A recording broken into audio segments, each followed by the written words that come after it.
कर्जमुक्ती प्रक्रियेला वेग, पात्र शेतकऱ्यांचा तपशील संकलनाची जबाबदारी बँकांवर निश्चित। राज्य शासनाने शेतकऱ्यांना दिलासा देण्यासाठी पुण्यश्लोक अहिल्यादेवी होळकर शेतकरी कर्जमुक्ती योजना 2026 जाहीर केली आहे। या योजनेचा लाभ 56 लाख शेतकऱ्यांना मिळणार आहे। योजनेची प्रभावी आणि पारदर्शक अंमलबजावणी आणि वेळेत लाभ देण्यासाठी सर्व व्यापारी बँका व जिल्हा मध्यवर्ती सहकारी बँकांना सहकार विभागाकडून सविस्तर मार्गदर्शक सूचना देण्यात आल्या आहेत।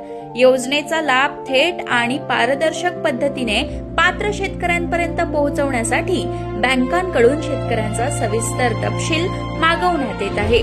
बँकांना युद्ध पातळीवर काम करण्याचे आदेश राज्य शासनाने दिले आहेत।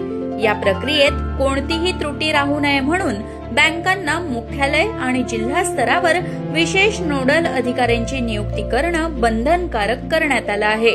या सूचनांनुसार पात्र शेतकऱ्यांची माहिती अचूक स्वरूपात संकलित करून पोर्टलवर अपलोड करण्यासह प्रत्येक टप्प्यावर समन्वयाची जबाबदारी बँकांवर निश्चित करण्यात आली आहे।